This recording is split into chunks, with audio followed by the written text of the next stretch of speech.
परभणी लोकसभा मतदारसंघात महायुतीचे उमेदवार महादेव जानकर यांच्या प्रचारार्थ पालम तालुक्यात पेठशिवणी येथे भारतीय जनता पार्टी महाविकासाकडून पदयात्रा करून परिसंवाद घेण्यात आले. या कॉर्नर सभेला भारतीय जनता पार्टी परभणी जिल्हा अध्यक्ष संतोषराव मुरकुटे यांनी मार्गदर्शन केले. पेठशिवणी गावचं आराध्य दैवत शंभू महादेव बजरंगबली यांना सर्वप्रथम मी नतमस्तक होतो. हिंदवी स्वराज्याचे संस्थापक छत्रपती शिवाजी महाराज, घटनेचे शिल्पकार डॉक्टर बाबासाहेब आंबेडकर, राजमाता अहिल्यादेवी होळकर, संत बसवेश्वर महाराज, लोकनेते गोपीनाथरावजी मुंडे साहेब आपलं आयुष्य खर्च केला अशा सर्व महापुरुषांना प्रथम मी विनम्र अभिवादन करतो. लोकसभे पेठशिवणी सभेच्या बैठकीला उपस्थित असलेले राष्ट्रीय समाज पक्षाचे माने साहेब,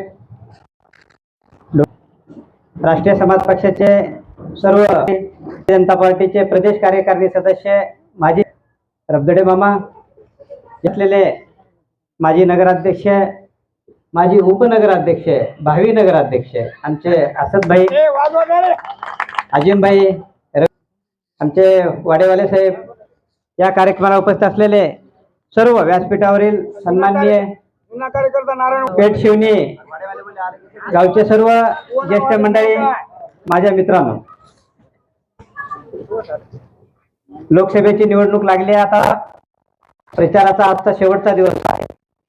26 तारखेला मतदान आहे. महायुतीकडून आपल्याला एक असे उमेदवार मिळाले, त्यांच्याबद्दल आपल्या सर्वांना माहिती आहे. एक चारित्र्य संपन्न ब्रह्मचारी संन्यासी, ज्याला कुठलाही स्वार्थ नाही असा निस्वार्थी व्यक्तिमत्व असलेले उमेदवार महादेवजी जानकर साहेब आपल्याला महायुतीचे उमेदवार म्हणून आपल्याला यावेळेस मिळालेले आहेत. जानकर साहेबांविषयी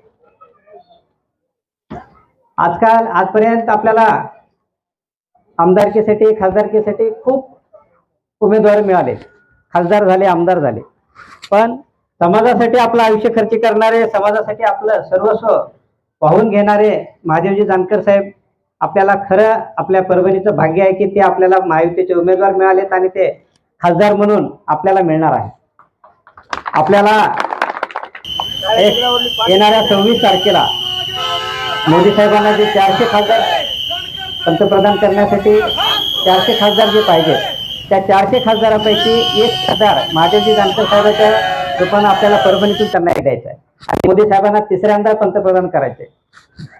मोदी साहेबांनी मागच्या 10 वर्षामध्ये वेगवेगळ्या योजनांच्या माध्यमातून समाजाच्या शेवटच्या घटकापर्यंत कशी सेवा करता येईल, कसं चांगलं होईल, कसा विकास होईल, मागच्या 10 वर्षात आपल्याला दाखवून दिले. आपल्या भारत देशाच्या 140 कोटीच्या संख्येच्या लोकांमध्ये असा एकही व्यक्ती तुम्हाला सापडणार नाही की मोदी साहेबांची एखादी योजना आणि पुढच्या जाहीरनाम्यामधून पुढच्या 5 वर्षामध्ये काय काय करायचे ते सुद्धा मोदी साहेबांनी सांगितले. आणि महादेवजी जानकर साहेब त्यांचा एक स्वतःचा एक पक्ष आहे, राष्ट्रीय समाज पक्ष. ते राष्ट्रीय समाज पक्षाचे राष्ट्रीय अध्यक्ष आहेत. एखाद्या भारतीय जनता पार्टीच्या खासदाराला जर काही एखादं काम मोदी साहेबांकडे असेल तर त्यांची परमिशन घ्यावं लागते, त्यांचा वेळ मागावा लागतो आणि वेळ मिळाल्याच्या नंतर आपली तिथली जी काही अडचण आहे त्या लोकसभेतली ती सांगावी लागते. पण साहेबांना वेळ सुद्धा घ्यायची गरज नाही. आज ते राष्ट्रीय समाज पक्षाचे राष्ट्रीय अध्यक्ष आहेत. कुठल्याही क्षणी ते मोदी साहेबांना भेटू शकतात, आपल्या लोकसभेतली अडचण मांडू शकतात.